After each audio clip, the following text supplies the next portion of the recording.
Hi, this is Tamela Mann, and you're watching YouKnowIGotSoul.com. Alright, so your new album, Best Days, is out now. Like I was mentioning, it's the #1 on gospel. Just introduce us to the album for those who haven't had a chance to hear it. Well, Tamela Mann, Best Days. I took the title from one of the songs that was submitted to me, Best Days. And the reason I chose it is because of the lyrics. It says, my best days are ahead of me, and my worst days are behind me. And to me, it was such an encouragement, and I wanted to use that song to encourage others that even though things may be rough in the economy right now, but to encourage you that things are going to get better, and we're looking up, and it's going to be great. It's just going to take a little time, but we're going to work through it. I like that. And the whole project is actually, it's kind of like a gumbo, a roller coaster ride. Because what happens is I did some CCM songs on here that is more kind of ballad, a little different from my norm. My norm is kind of a wailer, I just kind of, kind of squall the note.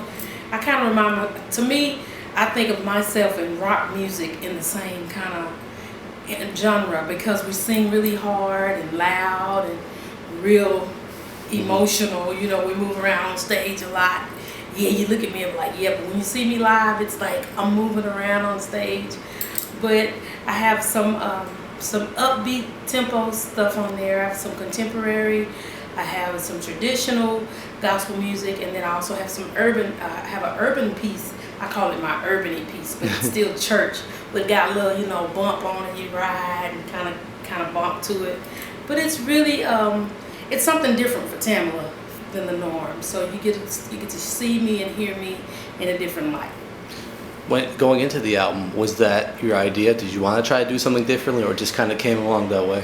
Well, it did. Well, I kind of went in with the frank thought of mine of doing something different because I did things in different keys on this project and more ballads, like I was saying earlier, because, just to show my vocal ability, right, that I do have some versatility, and it's just not one traditional way of gospel, but it's some inspirational as well as, kind of far out there, showing different, that I can do different genres of music.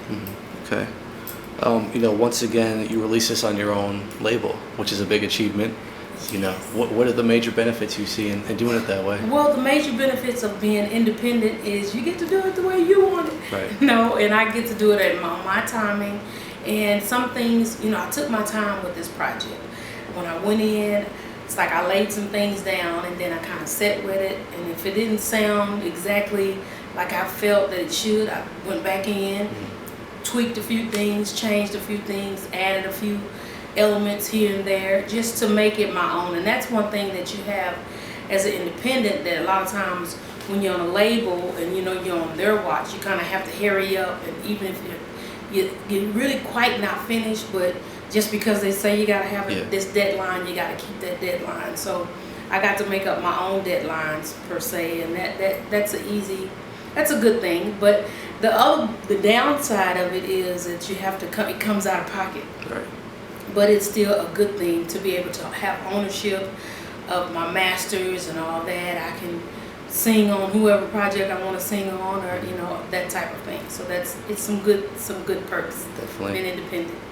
So do you in terms of your label, you and your husband own, do you have any other plans for it in terms of artist development? Are you doing some of that already, or talk about that? Well, I want to do some artist development, but really right now it's just myself and my husband on the label, because we started it in 2004 and really getting our feet wet now and knowing how to take care of an artist or handle an artist. So we're learning things. So when I bring on somebody, I want to be able to treat them right, give them the support they need, all these things. So we're learning all these elements before we actually bring some other people in as we learn, artist development ourselves to be an artist. So, but it's a good thing, but I want to be able to really be able to treat somebody like I want to be treated, Yeah. and giving them the support that they need to get them out there, and not just sign a whole bunch of different people because I do have a label, and just have them sitting. You know, I don't want that to happen to anybody. I want to be able to get them back out there and show their gifts and talents. No, that's very fair. You know, on the acting side of things, you know, you've accomplished so much as an actor, and now you've had a chance to star in Sparkle alongside Whitney Houston.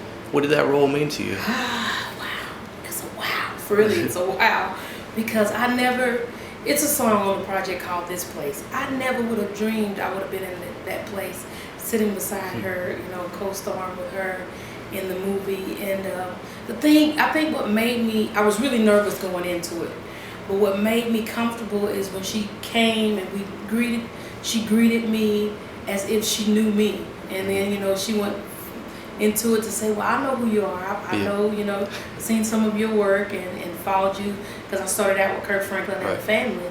And then to see the stuff that I've done with Tyler Perry Productions, she was like, yes. She was like, you're a great singer and all this. And that really made me feel really good for her to tell me that. You know, I'm like, wow, Whitney Houston. But she came in like a homegirl. You know, she came in talking and just greeting everybody. She made everybody feel comfortable. Yeah. She was very pleasant to work with. She didn't make you feel uptight, you know, around her. And I just kind of tried to give her that. You know, once we were like on set, sitting around, I didn't bombard her with like a whole bunch of questions. I kind of let her lead the conversations and all. But it was a wonderful experience that I'll cherish for the rest of my life. Very cool. You know, and for her to even give me input on a couple of the songs was like, wow. You know, coming from her, a megastar. Yeah. So, I mean, it was a great experience. It's cool. You know, so as an accomplished singer and actor, you know, how do you compare pouring your heart and soul into a song as compared to a role in a film? That's a good question. Well, how I pour my heart into it is, you know, really singing is my first love. Yeah. But one thing, you know, I was asked that before, how do I distinguish the two? But what happens with singing and being an actress is you get to really act out what you're thinking and whatever the words are, you know, that where you can't, like me not being a dancer per se when I sing, so I can't dance out my moves when I'm singing them, but I get to act it out, you know, on the acting side. And acting to me is like the icing on the cake, because it's something I never dreamed that I would be doing, and, you know, making a living out of it. This is like, really it is. It's super buttercream icing. So, I mean, I'm really loving it, but I really get to act out what I'm thinking that I can't really portray when I'm singing the song sometimes, you know. If I was like a praise dancer, y'all see me up there twirling. But no, so I get to do that. That's how I break it up. Yeah, okay. Something you mentioned earlier was you started out as a singer with Kirk Franklin. How did you take us back? How did you get that break originally and start with him? This is funny. Okay, actually, me and my best friend actually went to school with Kirk Franklin, my husband David Mann, which plays Mr. Brown, and Darryl Blair, which is now our pastor. They had a group that they sang in high school together. My best friend said, well, I know somebody sings better than you. So she brings me to the school to meet Kirk Franklin and those other two guys. And later on, Kirk decides to start a group, a bigger group. And we went on to sing with him. This was like 1991. We started rehearsing. 1992, we recorded a project, and the song While We Sing kind of took off. We never would have dreamed that we would become the #1 group. Yeah. You know, coming from Fort Worth, Texas, which is a small town, you know, next to Dallas. Because people always say Dallas, they don't say Fort Worth. Yeah. But they're hand in hand. But that's kind of how we took off with being with Kirk. I sung with him like 9, 10 years. And I loved it. I mean, I think I just enjoyed, even because I always wanted to sing. So just to be able to just even be in the background was like phenomenal for me. It was like the greatest thing ever, because it was my heart's desire to do. So once that took off, and then when that journey ended, I was like, I cried. I really cried. I haven't seen you good. I haven't told about this in a long time. I cried when it was over, being with Kirk, because I felt like that was my purpose. That was my call to do, is, you know, be with him. And we're gonna last forever. But there was another plan. which he has the master plan, and we cooked up with Tyler Perry. And so that's kind of how that flipped the script, where I thought my life was over. Yeah. But that's how change happens to those who are listening.